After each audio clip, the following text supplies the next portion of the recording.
Today in this tutorial we're going to be discussing ways to tackle a creature script and put it into motion.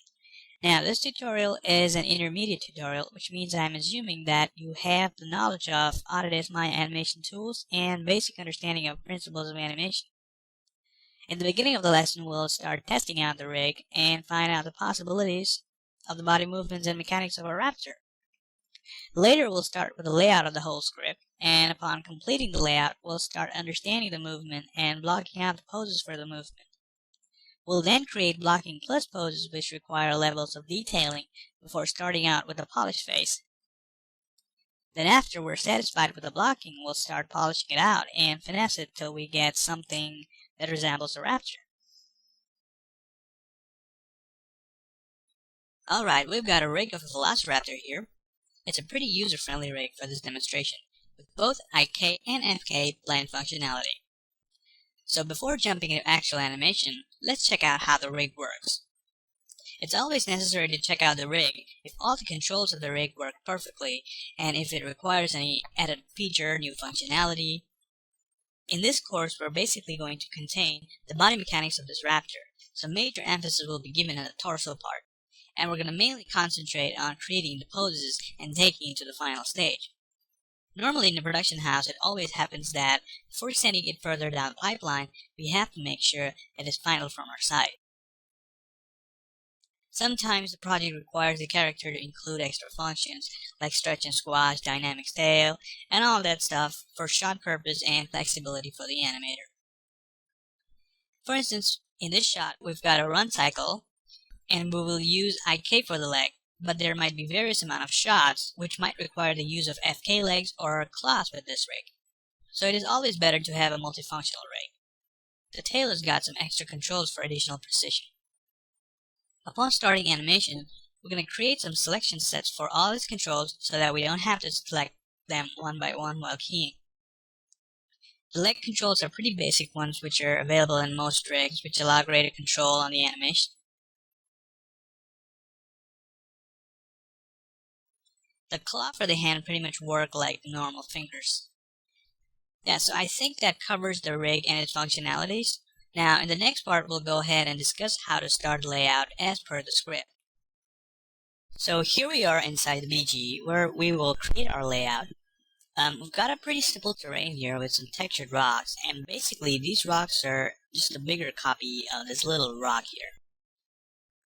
Then we've got some poly trees, and some of them are a copy of a single tree, just to kind of populate the camera with organic forest type of scene. The global control of this rig has a global scale, which I've kept at 0.5 depending on the requirement of my scene. Keeping it at full size really doesn't fit my scene here. You can pretty much scale it down or even make it larger depending on the size of your scene. Here's the reference editor, which can also be found in the file drop-down menu. And these are the two files that we'll require in the scene. One is the BG and other is the raptor.ma file. And you can find them in the to reference folder of our scenes directory. Alright, so that now we're clear about our technical stuff, let's create some layout. Generally in a production, the artist is provided with a small script or storyboard. Similarly, we've got a small script here as well, which reads, whenever Velociraptor enters the screen and halts on top of a big rock, when suddenly a T-Rex, which is off screen, comes walking down the same path ramming trees and rocks. Raptor gets alarmed, screams at the T-Rex, and runs away off screen. So let's go ahead and break down the script into more smaller bits. Or at least that's how I do it. I take the script, break it down. For instance, here, these are the things that I've got to take care of. Like for instance, he has to run, he has to jump, he has to halt and then scream and then run away. So these are like the breakdown of the whole sequence here. You can use this technique of breaking down scripts or ideas to get a clear picture of the sequence you're creating. And more importantly, if you create some thumbnails to the script to show it to the director so that there is no confusion, and that's even better. So here I've created a very rough thumbnail storyboard sequence, and let's say this gets approved, then all we have to do is, for this layout, is to take these poses out of the storyboard and put it out there. For this layout, the COG control, which is the center of gravity control, and the two IK leg controls will be enough for moving this character.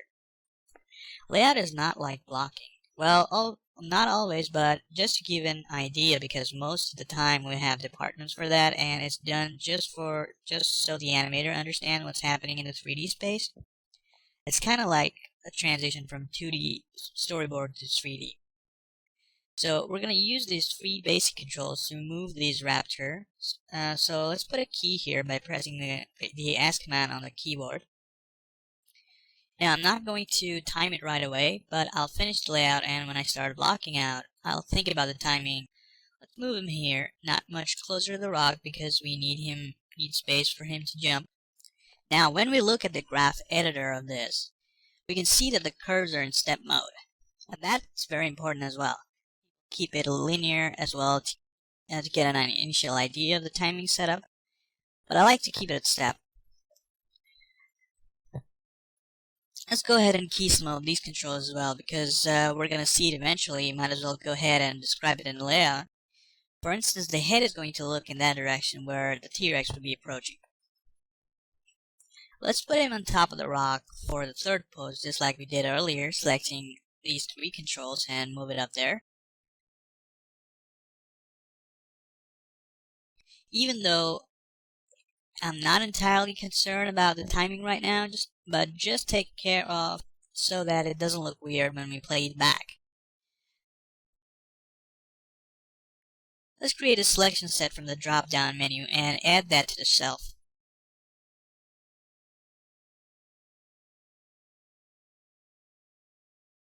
I already created one, so I'm not going to create it.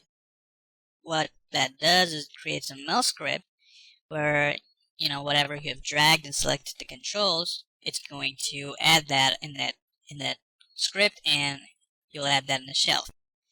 It's good and handy for keying purpose. Let's go ahead and key that right away.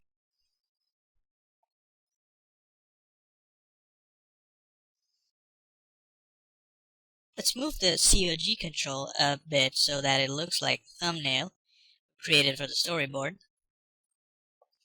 That looks okay for the pose. We don't have to be precise about this here, but that depends on various projects.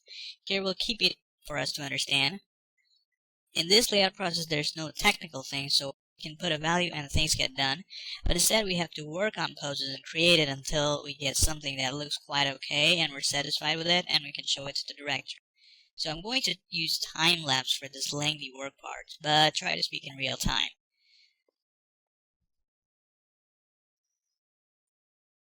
Alright, let's create the fourth pose.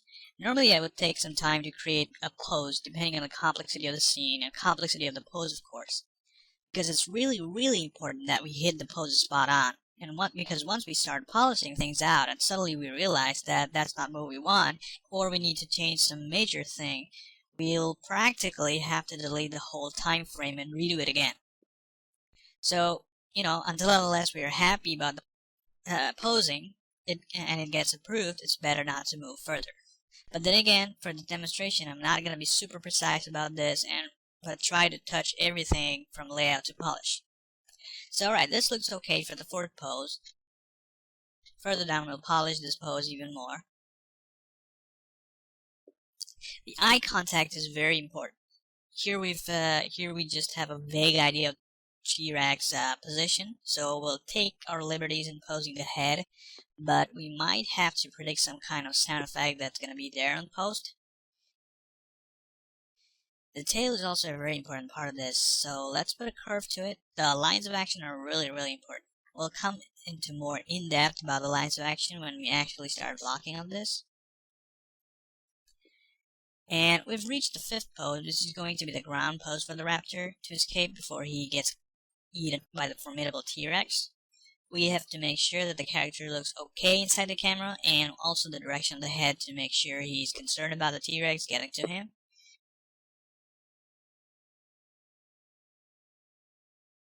So even after he jumps down, he still keeps his eye contact. And of course, don't forget the tail, not necessarily in the layout, but of course in the blocking process. So, okay, there we go. We've got our basic poses for the layout, and just to be clear from the camera, we need to select three controls and put him out of the scene so that we know he's escaped. Or not, that we'll never know. Anyways, I don't really care if it's outside the camera, but the rig doesn't look really good deformed, so I'll go ahead and fix it anyway.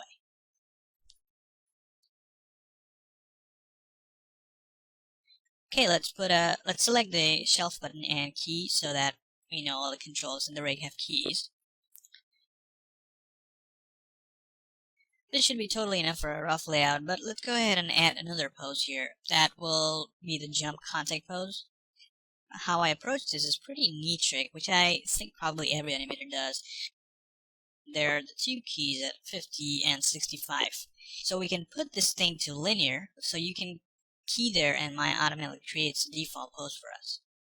Now we can go ahead and change it and modify however we want. Let's position the feet and place it down here.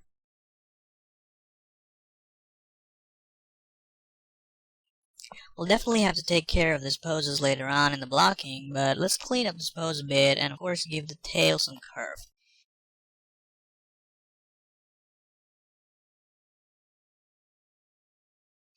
And then select the shelf button and put a key. Okay, here are some other poses that really need some work. Let's fix that up. Alright, I think this should be absolutely enough for the animator to get an idea from the storyboard, and we can start with the initial blocking from right here.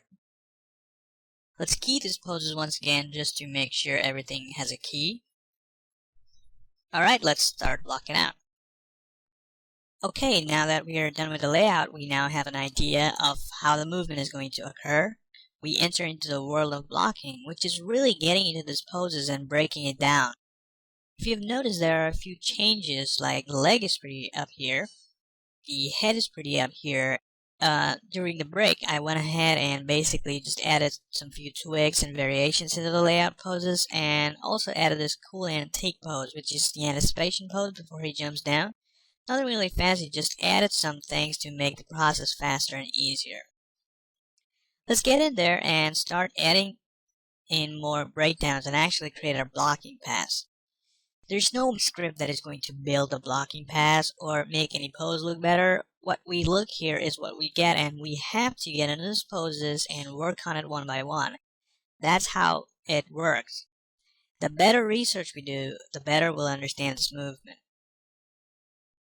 Alright, the stealth button here, let me put a key, and remember we're going to make him traverse this distance here so we can't do an in place and move it with a global.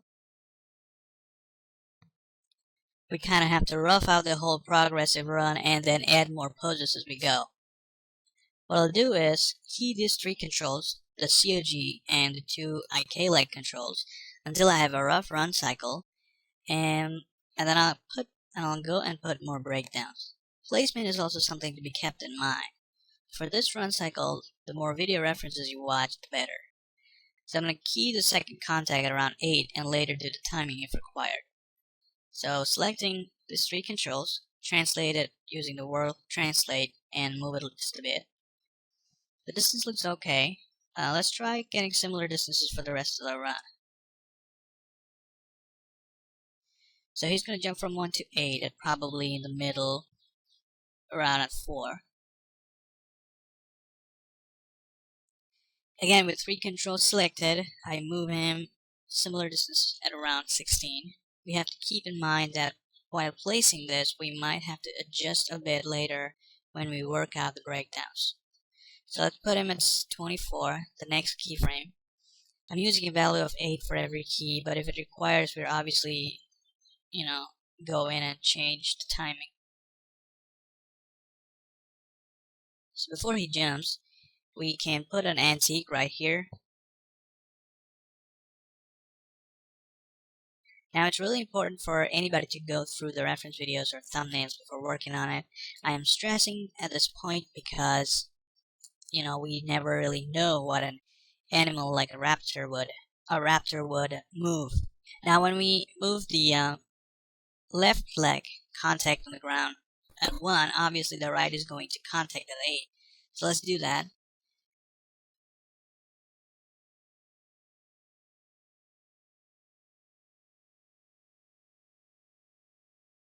And again, at 16 matches right up with frame 1. And 24, we have to do the same as we did at 16.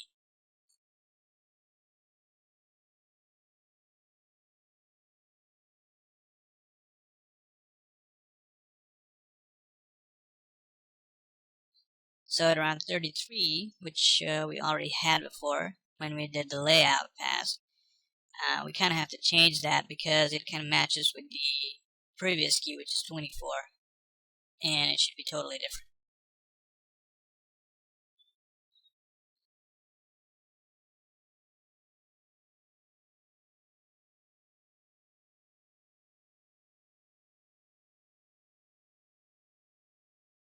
Alright, let's key all of them together.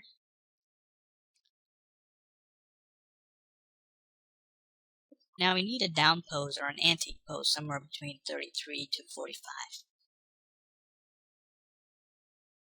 Let's clear the pose at 33. This pose here is important because this is kind of like a slow down pose, so he has to kind of use his legs to balance himself. So we kind of have to place his leg. Also use the thigh control later on.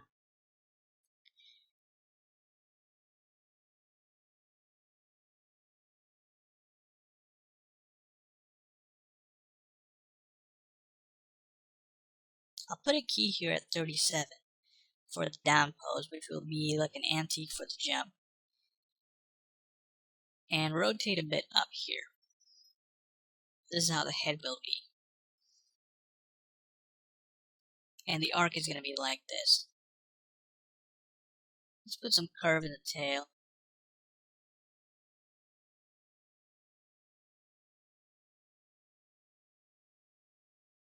So he jumps from here and takes the antique. Let's move the leg a bit. This part will not be visible from the camera because of the rock, and we can cheat that.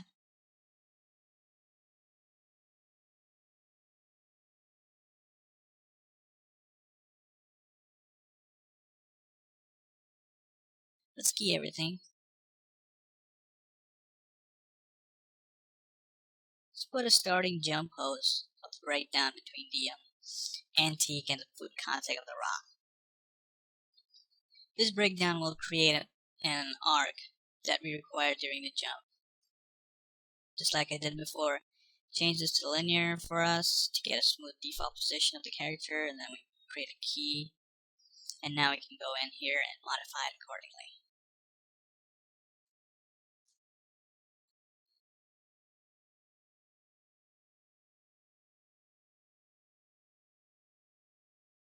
His left foot is thrusting the body up, so this needs to be on the ground, or at least near the ground, so that later on refining it, we can shift the key of the foot and place him down here.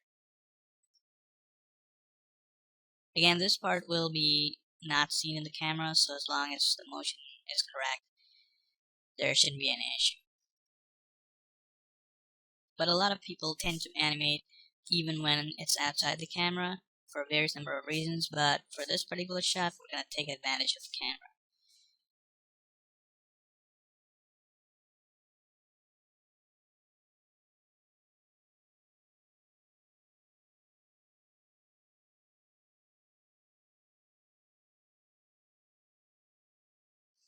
Alright, this kind of looks okay from inside the camera. Now for the next chapter, we're going to mainly concentrate on the run cycle. Okay, I kind of went ahead and added a few poses and shifted keys a bit. Let me go through the changes that I did. Here between 37 and 42, I added this down pose right before the antique. We can take this one as an antique as well, which has more energy than the one we have at 42, and rotated the COG control at around 62 here, because he was coming at the speed and it's necessary for him to counter his weight and energy when he halts at the top of the rock. Basically, these are the two changes that I did. So when we played here, this looks okay.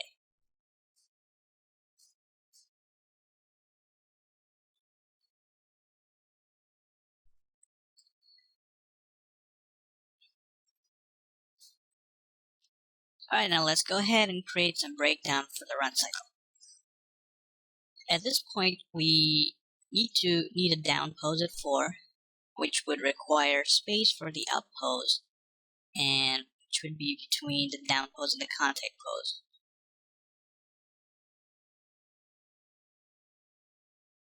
So let's select everything here and fix the timing.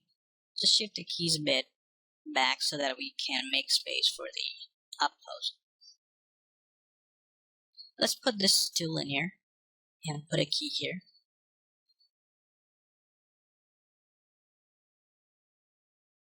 And which Maya creates a pose for us which is really not good, so we have to fix this. We need his feet to be placed here so that it becomes a contact when it reaches 7.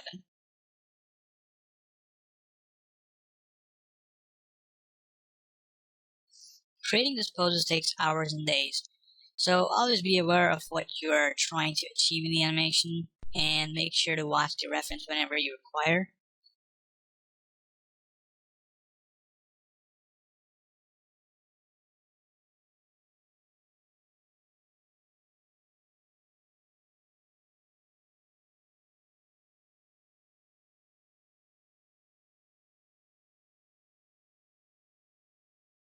Let's go ahead and play it back. It's important to keep checking by playing it back all the time so that we can feel the timing and make the changes right there and then, instead of making it out when the polishing starts. Alright, let's do the same thing we did from keys from 1 to 7. Basically, the process of creating these poses of a run cycle till the jump will be the same. So I'm going to create one more pose for this demonstration, and then I'll go ahead and pause the video and come back when I'm done creating the poses, the same poses for the rest of the cycle. So let's move this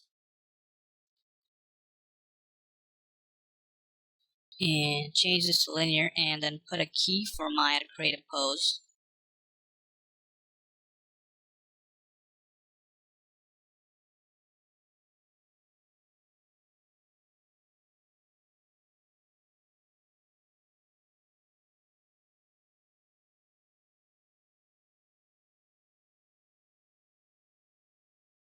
Let's move him in the y-axis. Remember I said before we might have to adjust the space for the jump. So here we have to do that.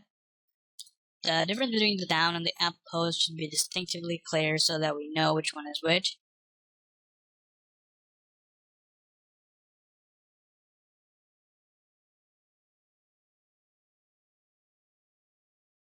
Alright, this looks okay. Let's play it back and see if it looks okay from the camera.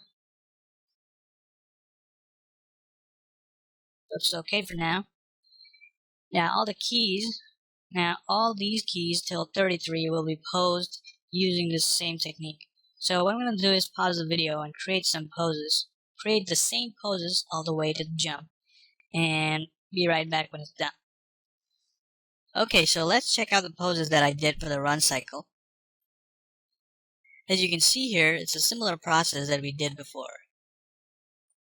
Now when we play it back, this is what it looks like from inside the camera. The speed of the run cycle might be a bit fast right now. We're going to fix that very soon. Okay, so now we need a breakdown to the reaction pose here at around 80 before he makes a contact at 85. So I'm going to copy the same key from 69 to 77, and right between 77 to 85, we'll put the breakdown for the reaction pose. And I'm going to put a pose here at 79. So in the graph editor, let's go ahead and change this 2 keys to linear.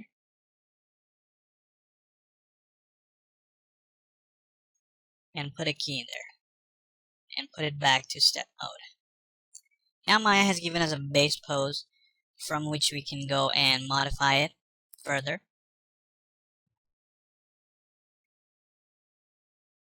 Contact poses are really important to keep in mind, and since we're in the blocking phase, we need to make sure that the poses are correct and it looks appealing.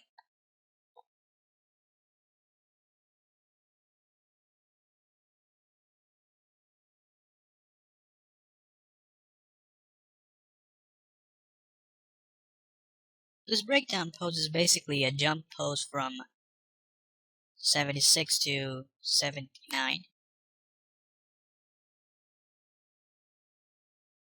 The raptor gets shocked when he sees the T-Rex and he moves back, so it's basically that pose.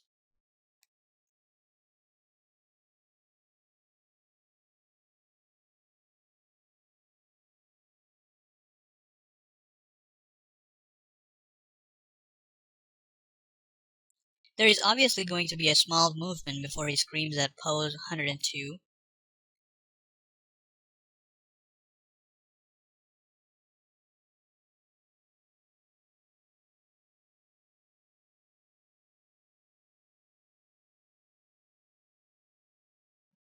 Now let's create this arc pose here between 123 to 132.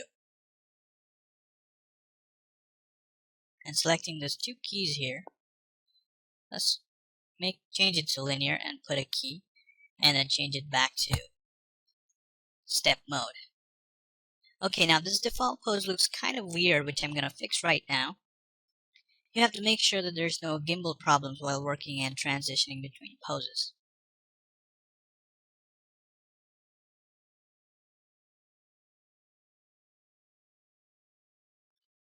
Alright, this is going to take a bit time. After working for 5 to 7 minutes, I got it positioned right. Now this looks fine.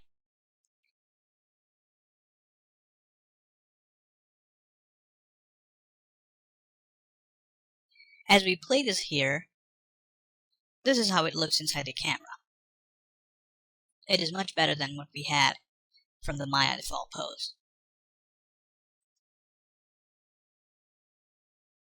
Alright, we've got a pretty good run cycle here, and a pretty good blocking to start with. I'm gonna fix the head here just to make him look up when he jumps. This is okay. The video might be a bit choppy here because I'm recording it and it uses a lot of memory. But the files are included, so not a problem if you want to go ahead and check them up in the Play Blast.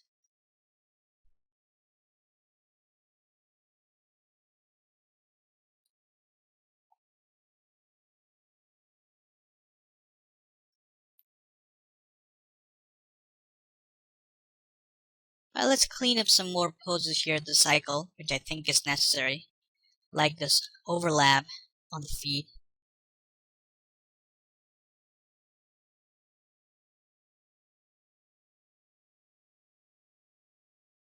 When we change the curves in the graph editor from step to linear or plateau, we'll add more details to it.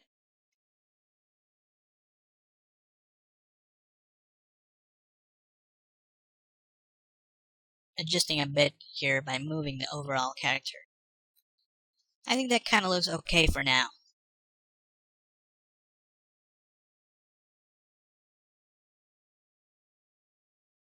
So in the next chapter we'll focus on changing the curves from step mode to linear and polish pass. So alright guys, see you in the next chapter.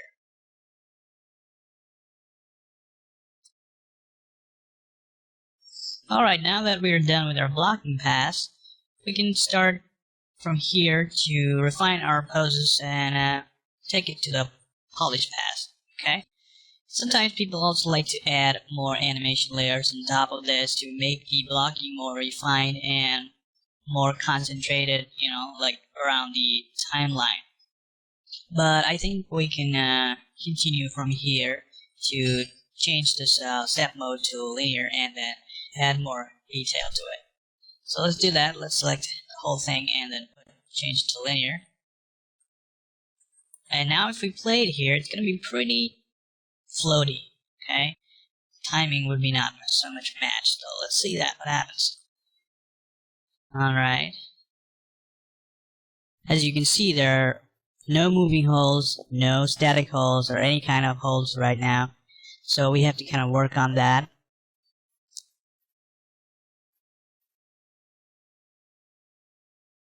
So what happens is, when he jumps here, he's kind of sliding after 42. Okay, so we don't want that. We kind of want him grounded right there, like 42, and then we want this leg to place somewhere around here, and around 45, so that we can put that leg in the ground, stick it there, and work on this leg further. Okay, so let's do that. Let's put him down a bit.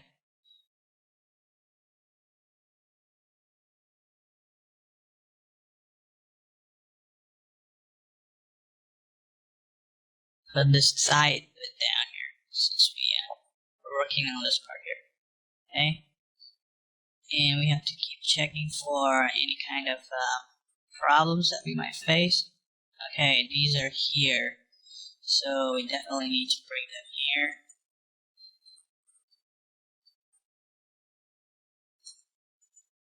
Alright, let's fix this a little bit,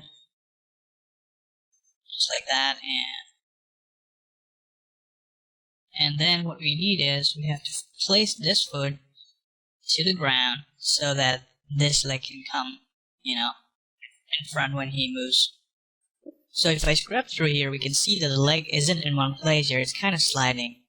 A proper way to fix that is by copying the previous key and pasting it. And I'm going to copy the same key to about 49. We can move this a bit further since we need him fixed right there. Now selecting the left one,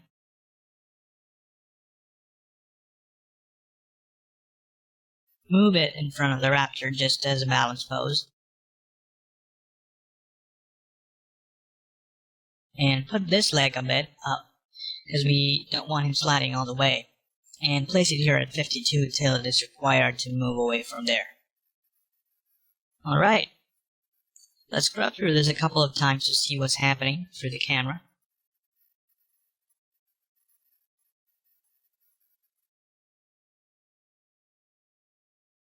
Okay, in 79 we have to pull this right one up just a bit so that it doesn't slide. And right now what's happening is both of them are sliding back at the same time, so that can't happen. We need one foot to place first and let the other continue after that.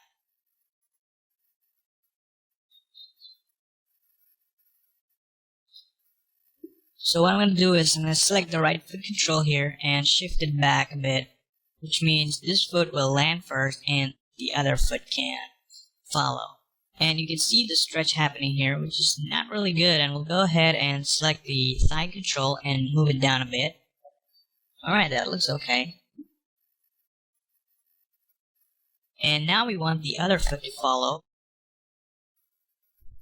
So what we'll do is we'll shift the frame back and copy the same at 102, because we want him placed till then. Now selecting all the controls, I'm going to create an ease in here with the whole screen pose. So I place a key here, and right now at 96 and 102 are basically the same since I copied.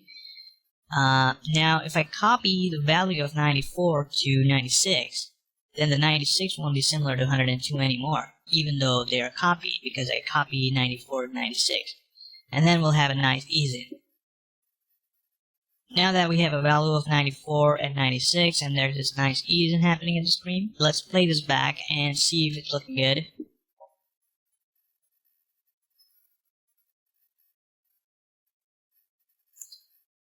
A bit erratic right now, but it's not floating anymore like it did before, which is good news. It's better to work with the timing right now before going ahead. So I'm going to shift this key back. Because he was coming quite fast while running. And similarly, I'm going to copy this 64 to 65 to kind of give a nice easy until 76. Need to shift this key a bit. And then we need another pause here, since we can't just move him from pose to pose. We need those transitions in between.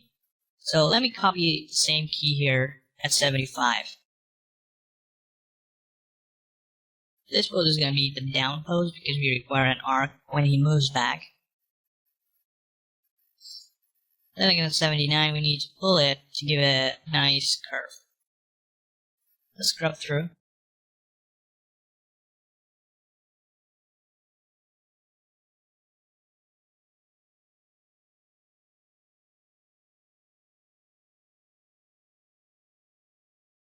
Okay, at 90 we require an ease in pose. Let me pull this down a bit.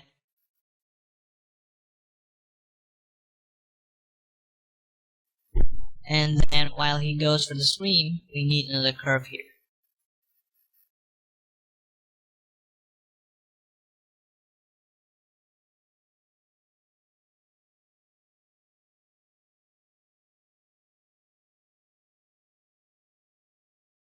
We can see that the feet are sliding here at this moment.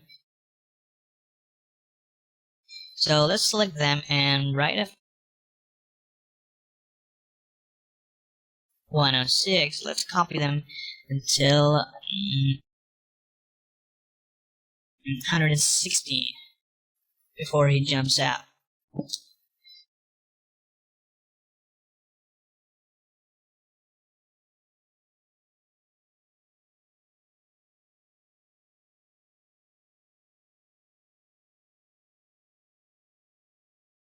Alright, let's play this back and see how it looks.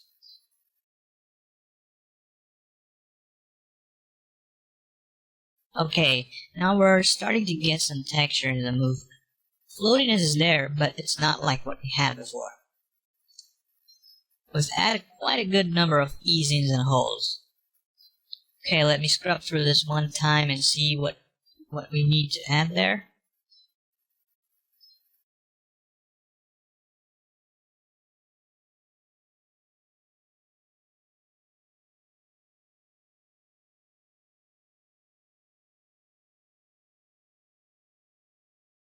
The body overlap. We're going to add a body overlap here. When the run cycle is taking place, there is going to be overlap in the upper torso area, including the head as well. So let's go ahead and do that.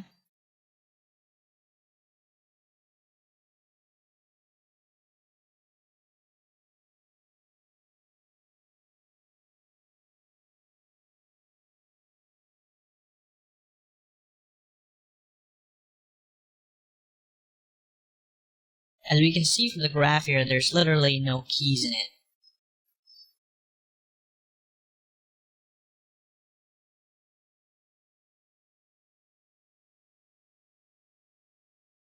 I'm going to use the rotate attribute to kind of rotate them and give them that overlap happening. Later, if I need, I can shift all the keys to give a nice head delay in the polish path.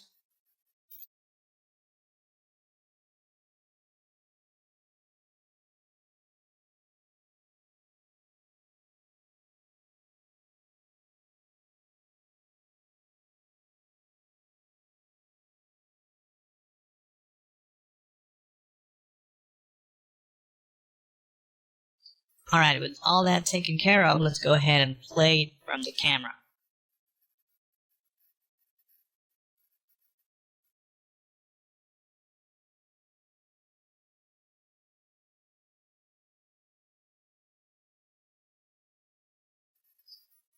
Oh, and also remember to use the control for the torso to overlap as well.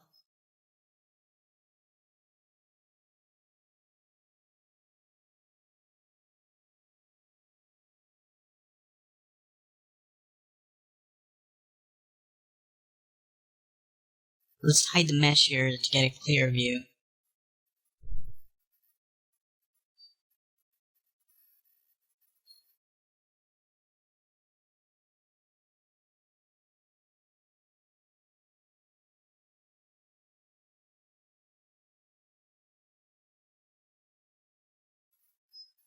Okay, when we play this from here, it looks kind of jerky, but no big deal. We'll put delay to the neck and add some head overlap as well. Alright, fixing the head.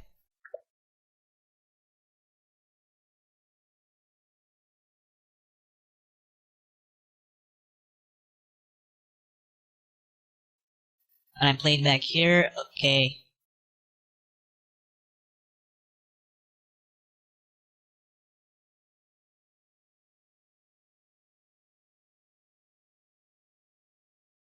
Around at 42, let's put the head up a bit, and the jump here, we need to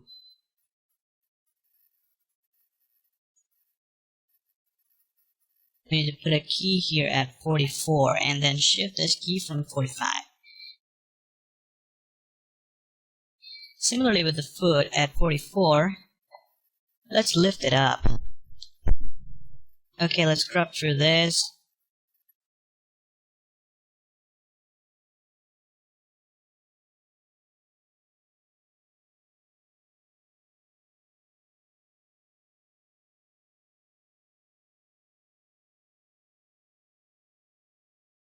The COG control needs some tweaking here at 90 and around 93. Gotta bring this bit down.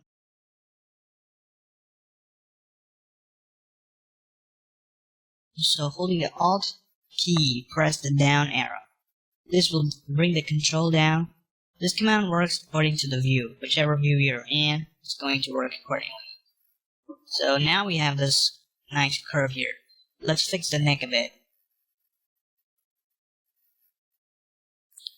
These are pretty small things that we need to take care of to give arcs and change timing, etc. It's really important.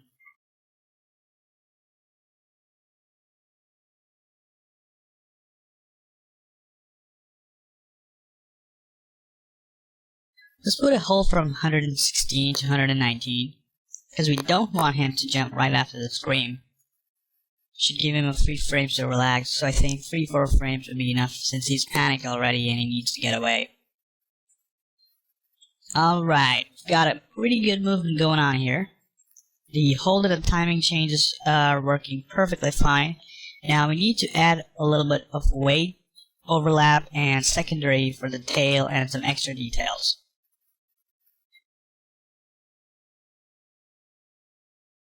Okay, now I'm gonna add some head and neck delay while he jumps. It's a bit too much. Shifting the keys should fix this, giving it a bit more time to finish the body movement before the head starts to follow. Let's scrub through this.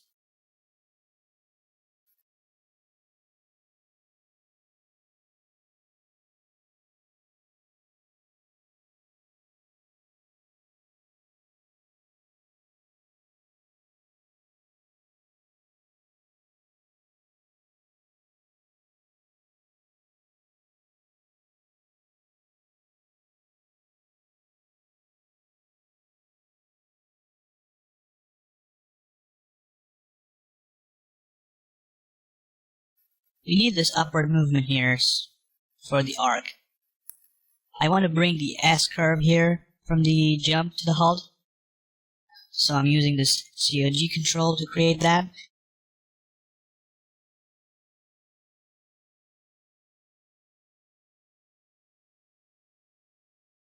And then again in the second jump, which is the shock or the panic jump, even there I'm trying to get a nice arc flowing till the scream pose. Alright, let's play it. Okay, it's coming. The movement that we want is showing up. Okay? In the next chapter we're going to add more keys to the tail and hands and all the other areas that we haven't worked. Okay, in this chapter we'll dig deep into the polishing process and show how to take these tangents from linear to autotangent. Autotangents is a very good mix of spline and plaited tangents and give a kind of a smooth movement. Moreover, we'll work out on some of these areas of the raptor that we haven't worked much, like the tail or the claws, hand, etc. Okay, so let's start with the tail and then work on the other areas. Now for the tail, there are already some keys which I placed during the layout pass to kind of give like a starting pose. We need to remove that. And I'll use basically these 3 controls here to give the initial secondary movement first and then work my way down the other controls of the tail. Right now I'm putting poses as per the torso movement, and if I require it, I will shift the keys to change the timing. Try not to move the tail too much. The bone that is connected to the hip area will hardly move, but the tail end will. Right now I'm using the bigger poses just to see how different it'll look when I play it, and then if it looks quite jittery and weird, I'll go inside the graph and scale them down.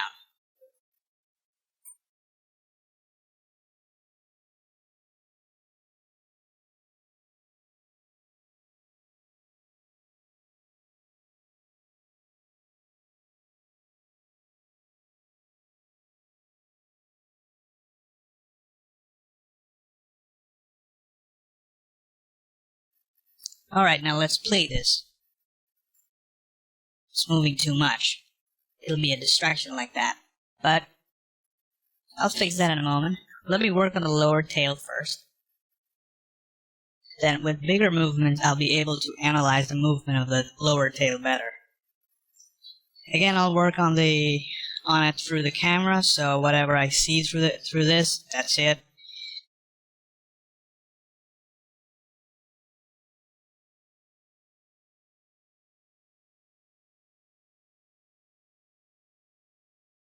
Shifting some keys back for the timing match.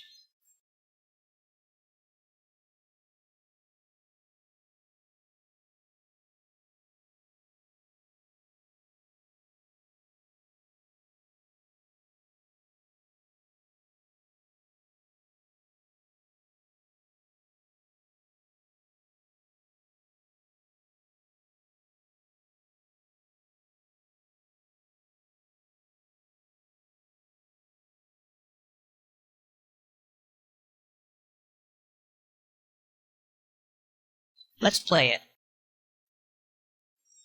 Okay, there's quite some up and down happening. So let's go to the graph editor, bring them down a bit. Select these in the Y and hold mouse and drag them up. Alright, now it looks quite okay. Even though I would like to fix some of the jitters there, but this looks quite okay. Now that we have worked on the tail, let's give a head delay by shifting some of the keys in the upper torso and the neck area.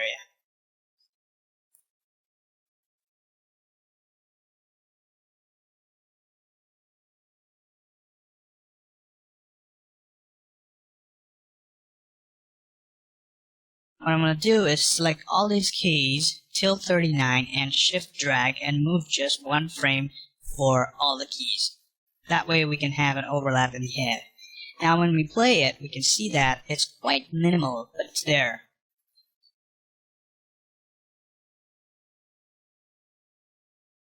The head needs to look down here at around 39.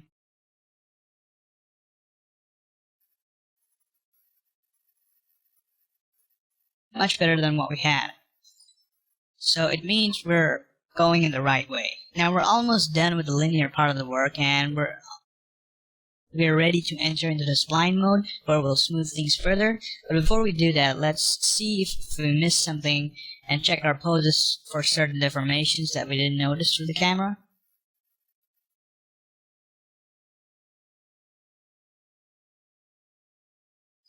Okay, here the pivots are really important and should be taken care of earlier because it's a major part of the leg, and with body mechanics like this might create problem. Also remember to keep the pivots connected to the hip or the leg itself. Some people like to keep it in the warrior position, which gives them extra control. It's true, but for this demonstration I'm going to keep it where it is, alright?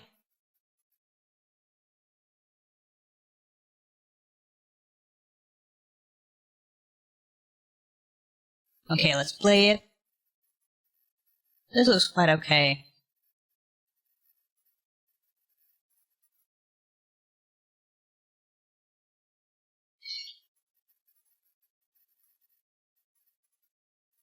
Check out the legs here, it's sliding and intersecting with the ground in several areas.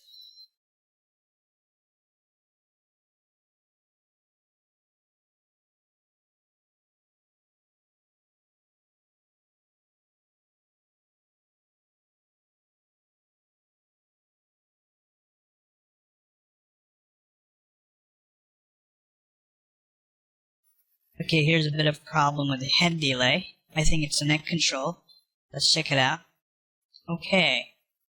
Yeah, look at this. There are twin keys here. Deleting one made the motion clear.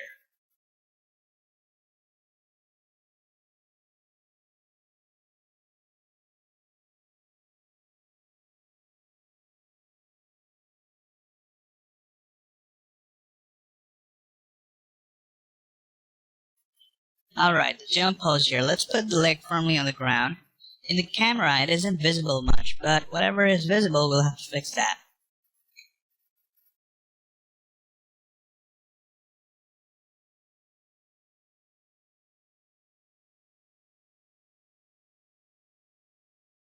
This looks okay.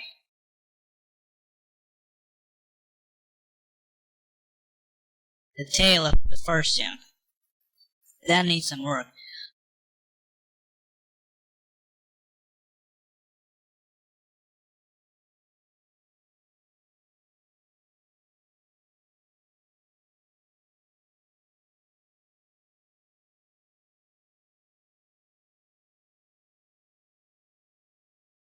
Also, the secondary needs to flow nicely into the lower end of the tail.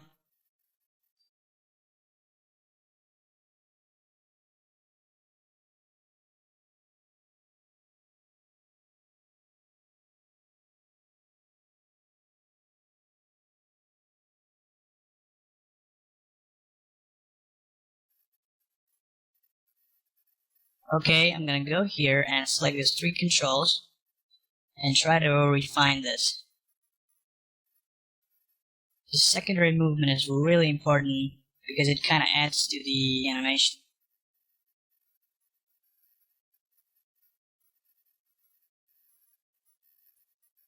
This is basically we're using the FK, forward kinematics, for the tail. Let's select the lower end of the tail.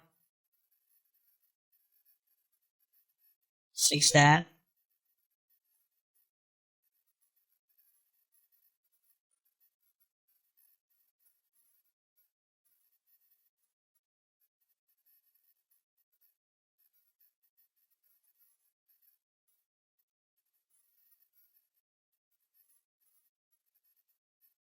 Make sure there's no gimbal value, because that also gives problems sometimes.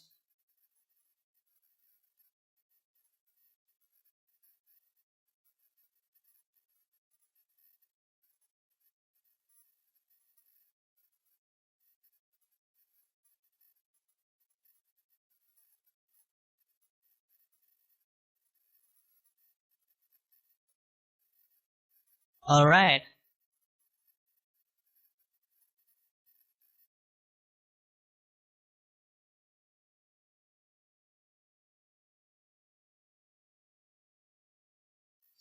That looks better. I'll do some work on the tail further on. Check out the head around 28-ish. This is the moment where he realizes that the T-Rex is approaching him, so before jumping, he definitely has to see it.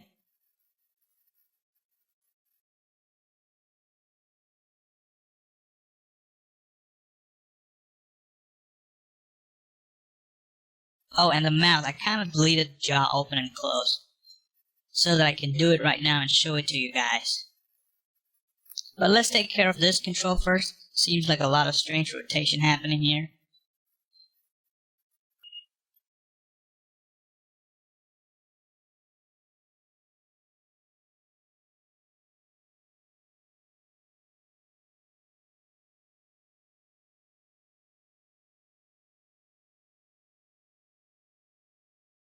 Okay, let's play it again.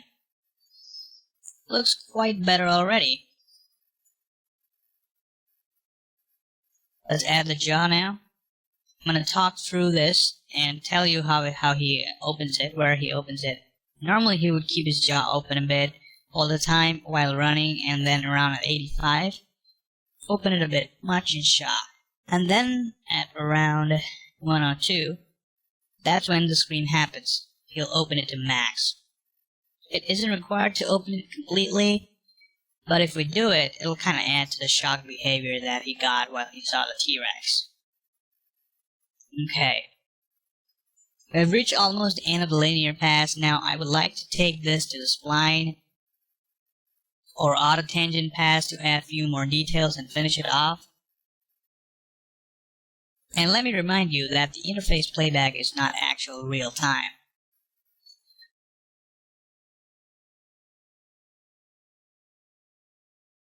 Alright guys, in the next chapter we'll take things from linear to spline mode and put more details in it, and finish it before we wrap things up. Alright guys, see you in the next chapter. Okay guys, we're here in this chapter where I'll take the curves from the linear to spline, and then work on them. In the graph editor you can see that this is linear right now. Now, we'll use this particular tool here, which is known as auto tangent. And if you hover your mouse over this, you can see this is auto tangent. So I'm going to use this tool. This tool gives a better smoothness as far as the animation part is concerned. Oh, and one more thing, I worked a bit on the tail. I added some finer details to it. Alright, let's go ahead and play it. Alright, this is looking so much better in spline mode. Okay, the other part that we haven't touched is the claw part, or the hand, whatever you say. It looks like a claw, but I think it's more like a hand with bigger nails. So yeah, similarly like we did in the tail or neck of the raptor, we're going to do it in the hands as well. When the torso moves down, hand goes up, and vice versa. It's also good to work on the rotation of the hand, that way we add more texture to it.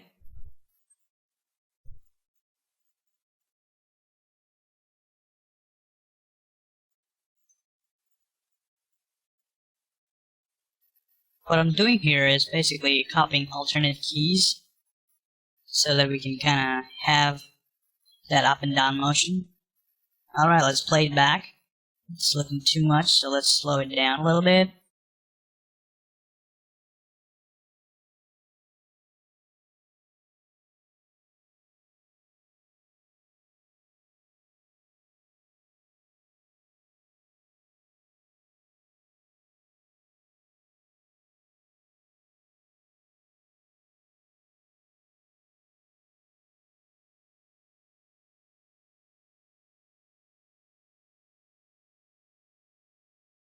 Now the major part is the panic part and the scream part.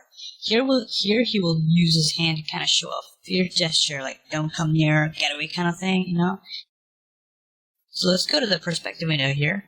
Alright, this looks okay.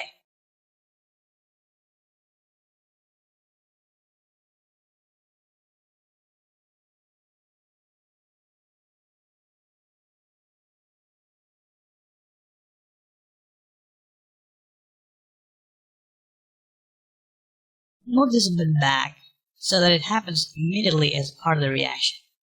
During the scream, he kind of gives the, like get away kind of gesture. So let's move the hand forward as much as we can. Make sure not to stretch it too much. We can also bring the shoulder forward and the shoulder control here. Let's do it on the other side as well.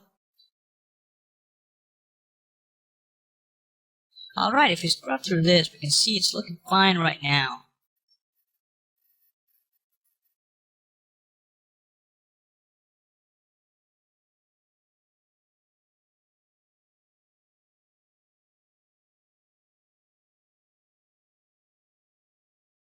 We need to add a delay here when it takes the ante to jump.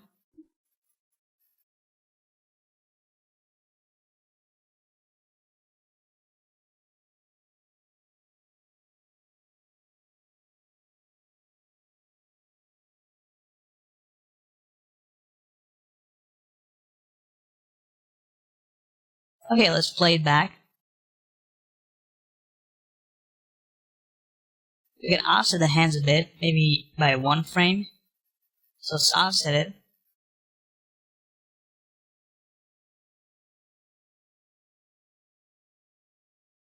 Alright, it's looking pretty cool inside the camera. Now we have to make sure that everything is in spline mode.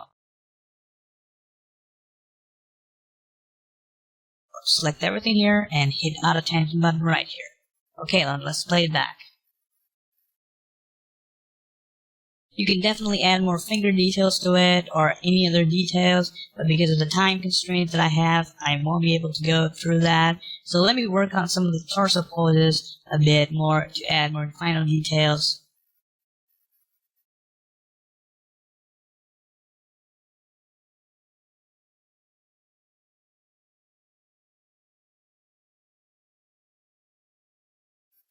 Alright, let's fix some of this part here, like the thigh part here.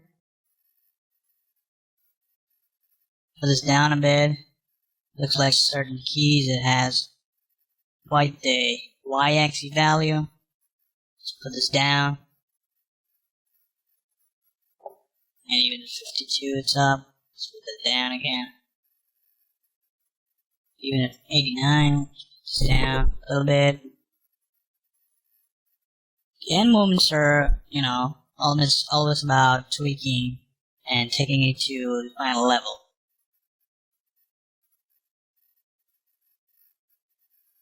There's some more. Select it, and that one right there. And that one right there. Let's put it down. And even here at 9, put it down.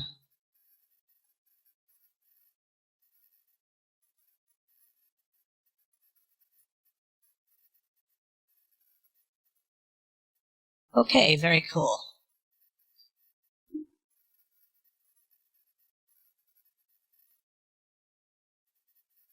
Let's make sure all the curves are in spline, and I'll play it back one more time here.